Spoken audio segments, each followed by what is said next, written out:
कराची में कोरोना की सूरत हाल भारत जैसी हुई तो जिम्मेदार वजीर आजम और उनके वजीर होंगे। पीपल्स पार्टी के चेयरमैन बिलावल भुट्टो जरदारी ने खबरदार कर दिया। विफाकी वज़रा और गवर्नर सिंध को जवाब दे दिया। कहा इंसानी सेहत और जिंदगियों पर सियासत की जा रही है। सिंध हुकूमत के इकदाम को नुकसान पहुँचाया जा रहा है। यूँ लगता है एक नहीं दो पाकिस्तान है। विफाक ने सिंध पर SOPs में नाकामी और कोरोना से निपटने में भारतीय हुकूमत की पैरवी का इल्ज़ाम लगाया था। ऐसे ही उठकर फैसले करने का ताना दिया था। लॉकडाउन का फैसला नामुनासिब और तशवीश की वजह करार दिया था।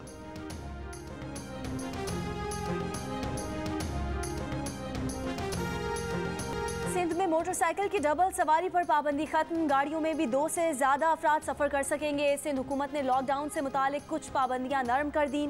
वैक्सीनेशन सेंटर तक पब्लिक ट्रांसपोर्ट चलाने की भी इजाजत। रिटेल शॉप, शादी हॉल और रेस्टोरेंट खुला तो 30 दिन के लिए सील कर दिया जाएगा। तमाम सरकारी दफातर बंद। मुलाजमीन घरों से काम करेंगे। किराना, बेकरी, सब्जी, गोश्त और डेयरी की दुकानों के औकात कार में भी तब्दीली होगी। जिन सनतों ने अपने मुलाजमीन की 100% वैक्सीनेशन कराई उन्हें काम की इजाज़त होगी।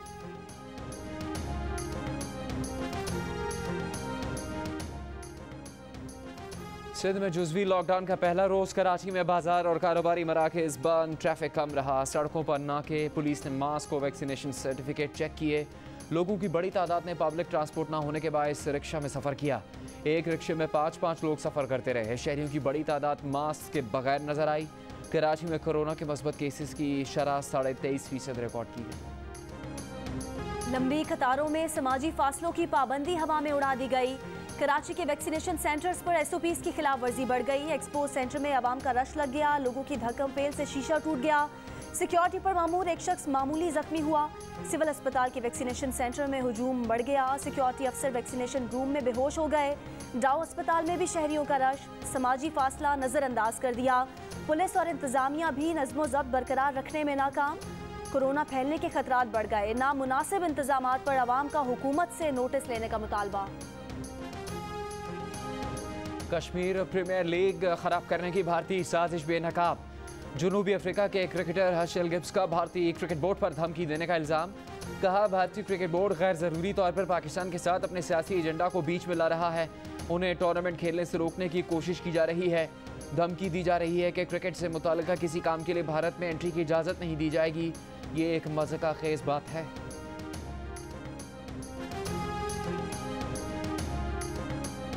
वज़ीर मुमलिकत शहरियार आफरीदी ने कहा है कि भारत कश्मीर प्रीमियर लीग की कामयाबी से खाइफ है। IPL में कश्मीरी नौजवानों को टीम से निकाला गया। कश्मीर प्रीमियर लीग 27 ममालिक में नशर होगी। जब कश्मीर प्रीमियर लीग होगी तो कश्मीर का मामला उठेगा। शहरियार आफरीदी का ICC से नोटिस लेने का मुतालबा।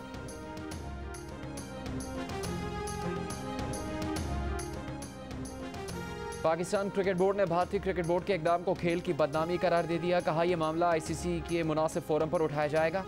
विफाकी वज़ीर फवाद चौधरी ने कहा कि हर्शल गिब्स पर कश्मीर लीग में हिस्सा न लेने का दबाव पुरानी रविश का तसलसल है। ये पहला मौका नहीं कि मोदी हुकूमत ने क्रिकेट को मज़मूम सियासत की भेंट चढ़ाया हो। वज़ीर ख़ारजा शाह महमूद कुरैशी ने कहा कि क्या भारत से ये तवक्को रखी जाए कि वो हमारे लिए आसानियाँ पैदा करेगा।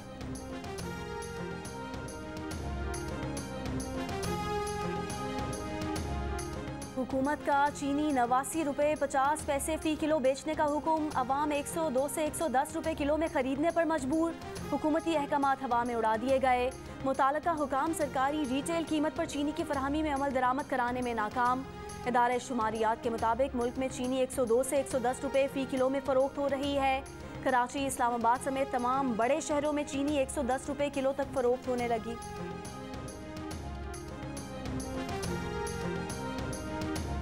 कल से 1 लीटर पेट्रोल में 119 रुपये 80 पैसे का मिलेगा। हुकूमत ने फ़ी लीटर पेट्रोल पर 1 रुपये 71 पैसे बढ़ा दिए। 1 लीटर मिट्टी के तेल की कीमत में 35 पैसे इजाफा। डीजल की कीमत 116 रुपये 53 पैसे और लाइट डीजल की कीमत 84 रुपये 87 पैसे पर बरकरार। कराची के इलाके खौरंगी में 6 साल की बच्ची को ज्यादती के बाद कत्ल करने वाला पड़ोसी निकला। मुलजिम ने एतराफ़ जुर्म कर लिया। पुलिस के मुताबिक गिरफ्तार मुलजिम माजी में डकैतियों में भी मुलव्विस रहा है।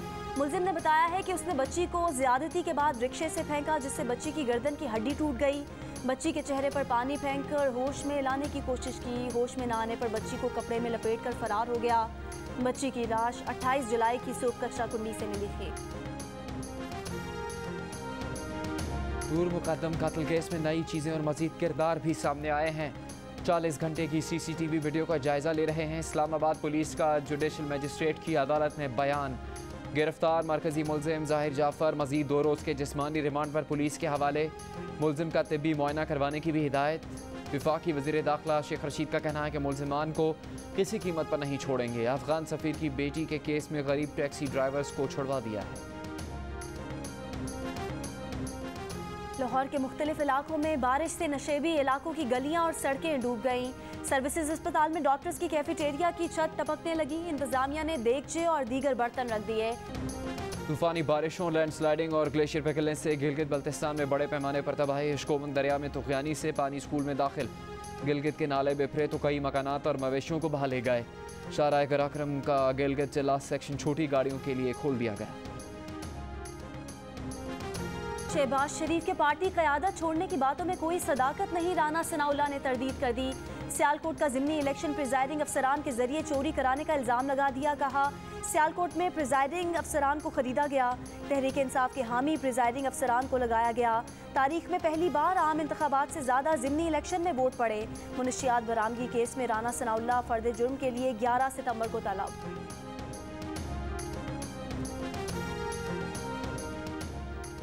तहरीक इंसाफ जहांगीर तरीन ग्रुप के गिरफ्तार रोकने पंजाब असम्बली नज़ीर चौहान ने दरख्वास्त ज़मानत दायर कर दी। कहा मुशीर एहतसाब शहजाद अकबर के दबाव पर बेबुनियाद मुकदमा दर्ज किए गए। एक मुकदमे में ज़मानत हुई तो दूसरे में गिरफ्तार कर लिया गया। सेशन अदालत ने FIA को नोटिस जारी कर दिया। 2 अगस्त को जवाब तलब। नज़ीर चौहान को 14 दिन के जुडिशल रिमांड पर जेल भेज दिया गया। शहजाद अकबर के खिलाफ प्रोपेगेंडा के इल्ज़ाम में गिरफ्तार मुलजिम जावेद भट्ट का 2 रोज़ा जिस्मानी रिमांड दिया गया। सिंध के मुख्तलिफ शहरों में लॉकडाउन से दिहाड़ीदार मजदूर परेशान। हैदराबाद, सखर और जैकबाबाद समेत मुख्तलिफ शहरों में बाजार बंद। ट्रैफिक मामूल से कम। इंटर के इम्तहानात मुलतवी। सखर में कई तलबा इम्तहानी मराकज़ पहुँच गए। हैदराबाद में कोरोना के मुस्बत केसेस की शरह 14.5% तक पहुँच गई। सिंध में मजमूई तौर पर कोरोना के मुस्बत केसेस की शरह 6.5% से बढ़ गई। सुप्रीम कोर्ट के जज जस्टिस कादी फायज ईसा की कोरोना के बायस तबीयत नासाज, इलाज के लिए निजी अस्पताल मुंतकिल कर दिया गया। कोरोना वायरस 24 घंटों के दौरान मुल्क भर में 65 जिंदगियां ले गया। मजीद 4,950 अफराद में वायरस की तस्दीक। मुस्बत केसेस की शरह तकरीबन 8.5% रही। पंजाब में कोरोना के मुस्बत केसेस की शरह 4%, लाहौर में 7%, पेशावर में 10% और बलोचिस्तान में मजमूई तौर पर शरह 8% रिकॉर्ड की गई। कराची में घरों पर जाकर कोरोना वैक्सीन लगवाने वाले मुलजिमान को अदालती रिमांड पर जेल भेज दिया गया। मुलजिमान में हेल्थ सर्विसेज फराहम करने वाली कंपनी का डायरेक्टर और मुलाजिम शामिल। मुलजिमान के इब्तदाई बयान के मुताबिक घर घर जाकर फाइजर और दीगर कोरोना वैक्सीन लगाते थे और 15,000 रुपये वसूल करते थे। अब तक 60 से ज़्यादा अफराद को फाइजर वैक्सीन लगा चुके थे। MQM पाकिस्तान के सेनेटर फैसल सब्जवारी सिंध हुकूमत पर बरस पड़े। वजीर आला सिंध से 8 रोज़ बाद कोरोना खत्म होने की जमानत मांग ली। तिब्बी सहूलतों की फराहमी पर सवाल खड़े कर दिए। कहा कि सिंध हुकूमत ने कितने वेंटिलेटर्स मंगवाए, अस्पतालों में कितनी सहूलतें बढ़ाईं, कितने नए वैक्सीनेशन सेंटर्स बनाए। 40 मुसाफिर कराची आए जिनमें डेल्टा वेरिएंट पाया गया। सिंध हुकूमत को नहीं पता कि ये मरीज कहाँ चले गए। सिंध हुकूमत विफाक की बातें माने, स्मार्ट लॉकडाउन करे। तर्जुमान सिंध हुकूमत मुर्तज़ा वहाब का वफाकी वज़रा पर गलत बयानी का इल्ज़ाम। कहा NCOC से रुजू करने के बावजूद बयानबाजी की गई। NCOC ने कहीं नहीं कहा कि लॉकडाउन ना किया जाए। लाहौर में लॉकडाउन हुआ तो किसी ने एतराज़ नहीं किया। बयानबाजी करने वालों को कहते हैं बयानात की बजाय लोगों को कायल करें, खुदारा इंतशार पैदा ना करें। 24 घंटों के दौरान कराची में 2,632 अफराद में कोरोना वायरस की तस्दीक हुई। कराची वालों मास्क पहनो।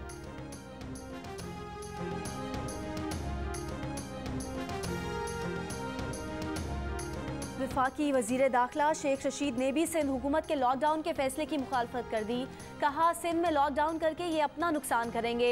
इमरान खान के स्मार्ट लॉकडाउन को सारी दुनिया ने सराहा। इमरान खान के इकदाम की नकल करने में कोई हर्ज नहीं।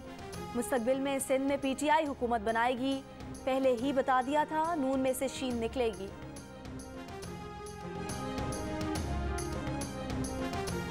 राजनपुर में मुसाफिर वैन में गैस सिलेंडर फटने से आग लग गई। वाक़े में 3 बच्चों समेत एक ही खानदान के 6 अफराद जान बहक, 2 अफराद जख्मी हुए।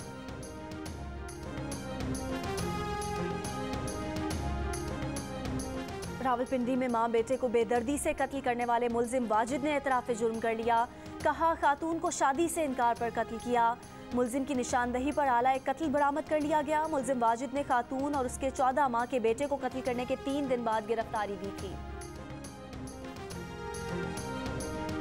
नवाबशाह में चमगादड़ों की नायाब नस्ल के खिलाफ पुलिस ऑपरेशन पर तनकीद। कंजर्वेटिव सिंध वाइल्ड लाइफ का कहना है कि फ्लाइंग फोकस या फ्रूट बैट इंसानों पर हमला नहीं करती, कुदरती माहौल में बीज के फैलाव में मदद करती हैं। फ्लाइंग फॉक्स को मारना या तंग करना नुकसान की वजह बन सकता है। पीपल्स पार्टी के सेनेटर रजा रब्बानी ने कहा है कि पेट्रोलियम मसनूआत की कीमतों में तीसरी बार इजाफा किया गया। यूटिलिटी स्टोर से घी, आटा, चीनी पर सब्सिडी वापस लेने से आम आदमी की कमर तोड़ दी गई। शहरी रहमान ने कहा कि अब कीमत आलमी मंडी की वजह से बढ़ाई तो गुज़िश्ता 2 बार की वजह क्या थी? क्या हुक्मरानों को बनी गाला के पहाड़ों से महंगाई का सुनामी नजर नहीं आता? तर्जुमान दफ्तर खारजा का मकबूजा कश्मीर में इंसानी हकूक़ की खिलाफ वर्जियों पर यूरोपियन अरकान पार्लियामेंट के ख़त का खैर मकदम। कहा हालात मामूल पर होने का झूठा भारतीय बयानिया नाकाम साबित हो गया। 2018 और 19 में अक़वाम मुत्तहिदा के इंसानी हकूक़ कमीशन की रिपोर्ट्स में भी कहा गया कि भारतीय मकबूजा इलाकों में इंसानी हकूक़ की संगीन और मुनज़्ज़म खिलाफ वर्जियों की तहकीकात करवाई जाएँ। वज़ीर आला पंजाब उस्मान बुज़दार ने कहा है कि ईद उल अज़हा पर सफाई के बेहतरीन इंतजामात पर टीमें मुबारकबाद की मुस्तहिक है। अवामी खिदमत करने वाले अफसरान की भरपूर हिमायत की जाएगी। सिर्फ एक दिन नहीं, अब हर रोज़ काम करके दिखाना है। स्पीकर पंजाब असम्बली चौधरी परवेज़ इलाही ने कहा है कि कोरोना की नई लहर लम्हा फ़िक्रिया है। तालीमी इदारे खोलकर बच्चों और वालिदैन की ज़िंदगियों से ना खेलें। SOPs पर सख्त अमल दरामद होना चाहिए। पूरी दुनिया की मईशत तबाह हाल है। मुल्क की मईशत मजबूत बनाने के लिए सबको मिलकर चलना होगा। मादरे मिल्लत मोहतरमा फातिमा जिन्ना का 128